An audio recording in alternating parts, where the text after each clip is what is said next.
very simply of adoption. And the reason that I'm going to do this one is it only has one paragraph.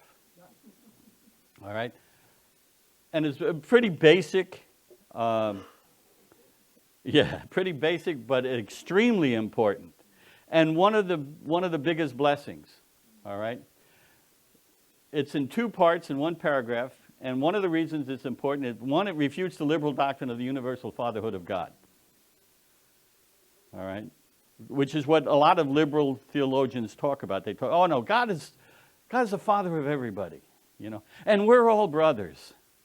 The late Walter Martin used to mock them, saying, he says, yeah, they believe in the universal fatherhood of God, the universal brotherhood of man in the neighborhood of Boston. It just... God is not everybody's father in this sense, all right? It explains just who is a child of God, and I know I'm not doing an apologetic, but I have to put this up just so that you can see. For John 1:12, but as many as received him, to them he gave the right to become children of God, even to those who believe in his name. And it lists the blessings of being adopted into the family of God. Okay, so let's look at the outline. For part one of the paragraph is the foundation of adoption, all right? The recipients, all those that are justified. If you've been justified, you're a child of God. That's the good news. That's the entrance into the child of God. Its source, God. God assured it. God vouchsafed it. I love the old English. All right. All right. And its ground, in and for the sake of his only Son, Jesus Christ. Something that we need to keep in mind.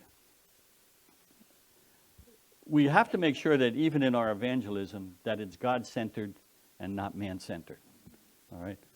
Why are any one of us here saved? Because of Jesus Christ. For his glory.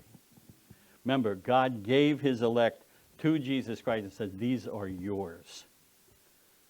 You belong to Jesus Christ. He's your older brother, which means God is your father. And as we go through, you'll see that we get to inherit everything that Jesus Christ inherits. In fact, let me say this now so I don't forget it later on. Think, if you can, I'm going to give you an impossible task. Think, if you can, the love that God has for Jesus Christ. It's beyond us, right? But here's the other thing. The way he loves Christ, he loves you with that same exact love. No less, no more. Think about that. As much as he loves Christ, that's how much he loves you. When I first heard that, it blew me away, and I'll tell you unashamedly, I cried. I cried to think that God loved me that much as he loves Christ.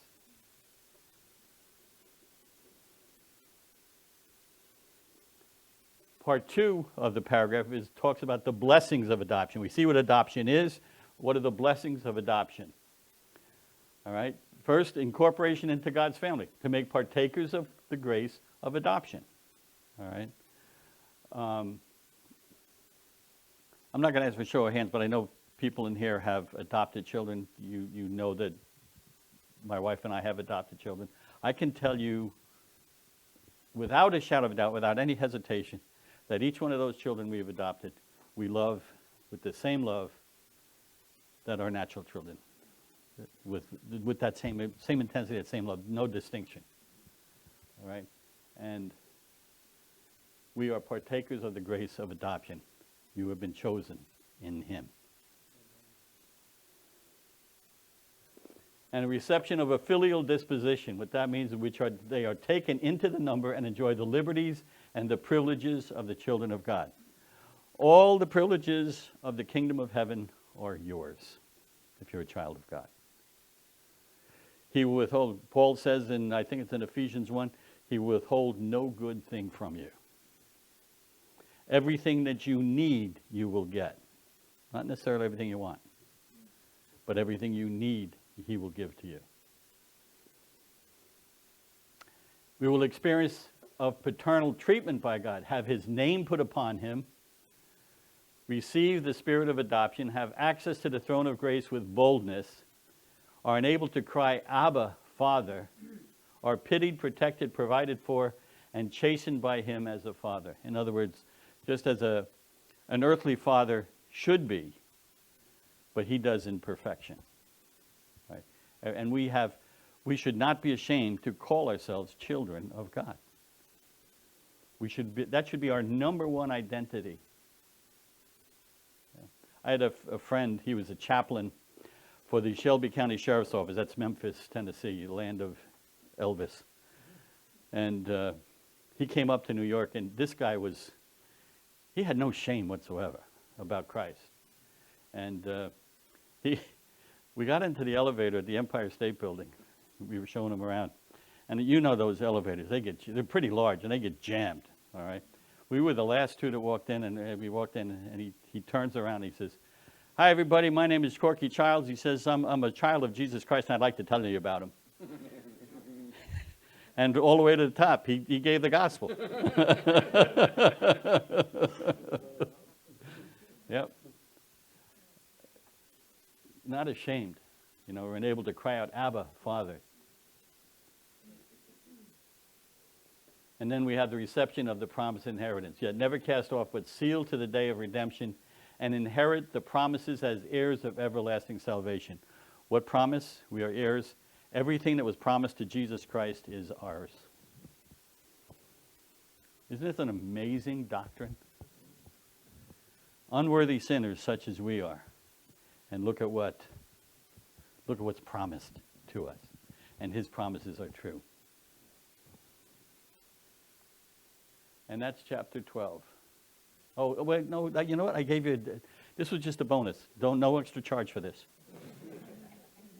This was a definition from Sam Waldron, and I just figured I'd throw it up. Adoption is a change in legal status from that of a slave to that of a son of God, which takes place by faith at the moment of union with Christ, but will be publicly revealed at the resurrection.